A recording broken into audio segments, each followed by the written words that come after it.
If you have ever seen a Passion play, or watched the Passion of the Christ, or even just attended a Good Friday service, you know the scene. A man stands on a balcony. He is powerful, dressed in a white Roman toga, but he is also conflicted. He is pacing back and forth. He looks at the mob screaming for blood. He looks at the prisoner Jesus of Nazareth standing silently beside him. He turns to the crowd and asks, "Why? What evil has he done?" He tries to release the prisoner. He offers a compromise, but the crowd bullies him. They threaten to report him to Caesar. Finally, defeated, he calls for a bowl of water. He dips his hands in and says the famous line, "I am innocent of this man's blood. It is your responsibility."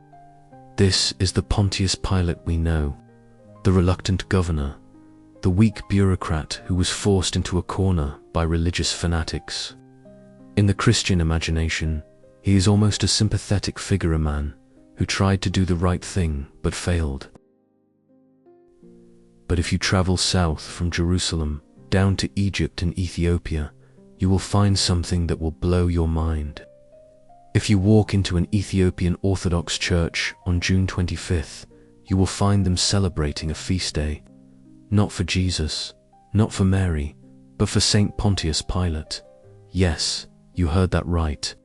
In the Coptic and Ethiopian traditions, the man who ordered the execution of the Son of God is not a villain. He is a martyr and a saint who secretly converted to Christianity. But if you travel in the other direction into the history books of the Jewish people, you find a third version of Pilate. This Pilate isn't a saint, and he isn't a reluctant bureaucrat. He is a monster. The Jewish historian Josephus describes a man so cruel, so stubborn, and so bloodthirsty that he was eventually fired by Rome for excessive violence. So, who was the real Pontius Pilate? Was he the weak-willed philosopher of the Gospels? Was he the secret Christian of the Ethiopian church? Or was he the butcher of Judea? Today, we are going to look at the Pilate stone, the riots of the aqueduct, and the massacre on Mount Gerizim, to answer the question, who actually killed Jesus? For centuries, Pontius Pilate was a ghost. We recite his name every Sunday in the Nicene Creed. Suffered under Pontius Pilate, was crucified, died, and was buried. He is the only human being, other than Mary, mentioned in the Creed. He anchors the story in history. But for a long time, historians had zero physical evidence that he actually existed. We had no coins with his face, no statues, no letters. Skeptics in the 19th and early 20th centuries began to argue that maybe Pilate was a myth, or at least a later literary invention. Then came 1961. Italian archaeologists were excavating the ancient Roman theatre at Caesarea Maritima, on the coast of Israel. They flipped over a limestone block that had been reused as a step in a staircase. On the back, they found a damaged Latin inscription. Translation: Pontius Pilate, prefect of Judea, has dedicated this Tiborium to the divine Augustus. This was an earthquake in biblical archaeology. First, it proved he existed. Second, it corrected his job title. The Bible and Roman historian Tacitus called him a procurator, but the stone calls him a prefect. A procurator is basically a tax collector, financial administrator. A prefect is a military governor. He has the power of the sword ius gladi. This means the historical Pilate wasn't a bean counter. He was a soldier. He was a man trained in violence, sent to govern the most rebellious, difficult province in the empire. This discovery forces us to reevaluate everything. A military prefect doesn't usually wash his hands and let a mob tell him what to do. A prefect gives orders. To find the real Pilate, we have to leave the New Testament and read the contemporary Jewish historians. Josephus and Philo of Alexandria. They lived closer to the events. Philo was actually a contemporary of Pilate, and the picture they paint is terrifying.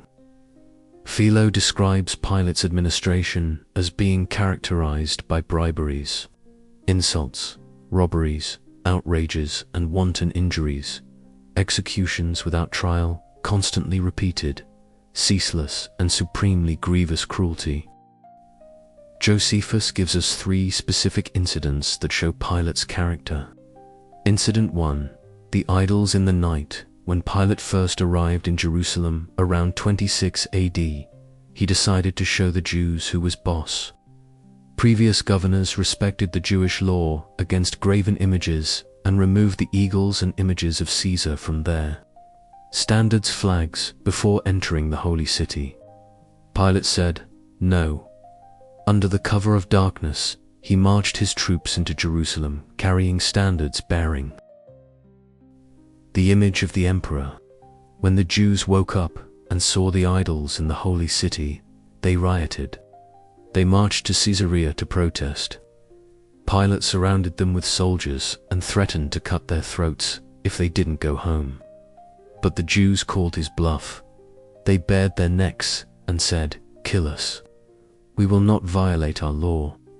Pilate realized he couldn't massacre thousands of unarmed civilians on his first week without getting fired, blinked. He removed the images, but the tone was set. He was a provocateur. Incident 2. The aqueduct riots. Jerusalem needed water. Pilate decided to build a new aqueduct. Good idea, but to pay for it, he raided the Corban. He stole God's money to pay for Roman infrastructure. The people rioted. This time, Pilate didn't blink. He dressed his soldiers in civilian clothes, armed them with clubs, and hid them in the crowd. On his signal, they beat the protesters to death. Josephus says many were killed, and others were trampled in the chaos. Incident 3. The blood in the temple. The Gospel of Luke 13:1 gives us a tiny, gruesome detail that isn't explained elsewhere. Some people tell Jesus about the Galileans whose blood Pilate had mixed with their sacrifices. This implies that Pilate sent soldiers into the temple to slaughter pilgrims while they were in the middle of worshipping. That is extreme sacrilege. This is the historical Pilate. He is arrogant, he is stubborn, he hates the Jewish religion, and his first solution to every problem is violence. Does this sound like the man who stood on a balcony and said, "I find no fault in him"? Does this sound like a man who would be bullied by the high priest? This brings us to the central mystery. If Pilate was a bloodthirsty tyrant, why do the Gospels, Matthew, Mark, Luke, John, portray him as so nice? In the Bible, Pilate is almost a defense attorney for Jesus. He says, "I find no guilt in him" 3 times. He sends Jesus to Herod to avoid judging him. His wife sends a note saying, "Have nothing to do with this righteous man." He washes his hands. Why the discrepancy? The answer is politics and survival. The Gospels were written between 70 AD and 100 AD. What was happening then? Rome had just destroyed Jerusalem. The Jews had rebelled, and Rome had crushed them. Christianity was trying to survive in the Roman Empire. They were a tiny, suspicious cult. If the Gospels had said, "Our leader, Jesus, was a rebel who was executed by the Roman governor for treason against Caesar," that would be a death sentence for every Christian. It would make Christianity look like an anti-Roman revolutionary movement. So, the Gospel writers had to thread a needle. They couldn't deny that Pilate killed Jesus, it was a known fact. But they could shift the moral responsibility. They shifted the blame away from Rome and onto the Jewish leaders, Caiaphas and the Sanhedrin.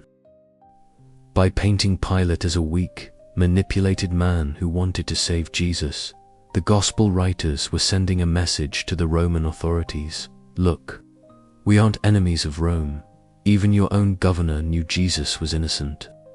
The only reason he died was because of those troublesome Jewish priests, the same guys who rebelled against you in 70 AD.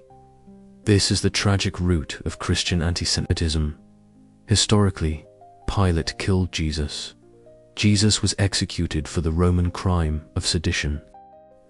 It was a Roman cross, Roman nails, and a Roman death squad. But theologically, the story was spun to make the Jews the villains and Pilate the helpless bystander. So, if the Bible softened his image, how did his life actually end? Did he retire to a villa in Tuscany? No, he was fired for incompetence and cruelty. The end came in 36 AD, about 3 years after Jesus died. A group of Samaritans gathered at Mount Gerizim. A prophet had promised to show them the sacred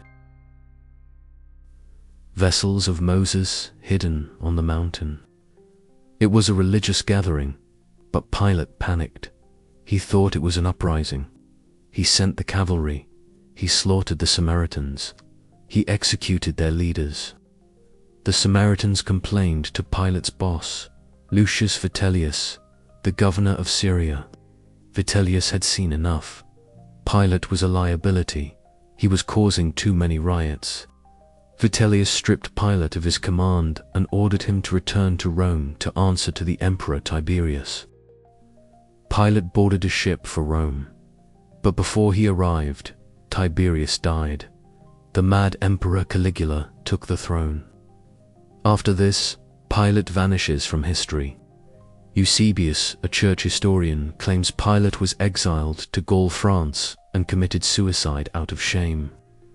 Other legends say his body was thrown into the Tiber River, but the demons in the water caused such a storm that they had to move him to the Rhone, and finally to a lake on a mountain in Switzerland, where his ghost still emerges every Good Friday to wash his hands.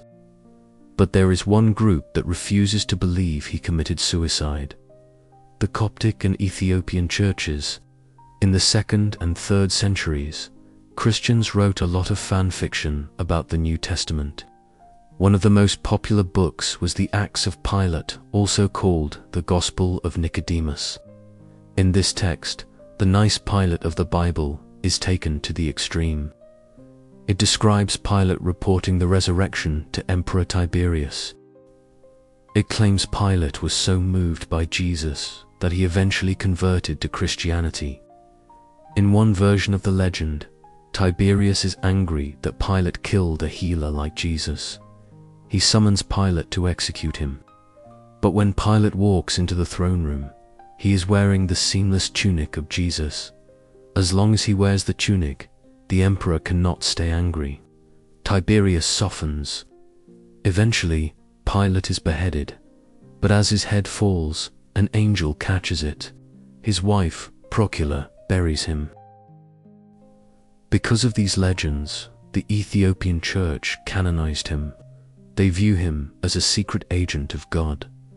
They argue if Pilate hadn't sentenced Jesus, there would be no cross. If there was no cross, there would be no salvation. Therefore, Pilate performed a holy duty. He is the instrument of redemption. So, who was Pontius Pilate? The saint, the tyrant, or the coward? Historically, the evidence points overwhelmingly to the tyrant. He was a cruel, arrogant, mid-level Roman official who hated the people he governed. He killed Jesus not because he was confused, but because Jesus was a nuisance. To a prefect like Pilate, the life of one Jewish peasant preacher meant absolutely nothing. He probably signed the death warrant between breakfast and lunch and never thought about it again. And in a way that is more terrifying than the biblical story. The biblical story makes him a tragic philosopher. History makes him a bureaucrat. It reminds us of what Hannah Arendt called the banality of evil. The greatest crime in history wasn't committed by a supervillain wringing his hands.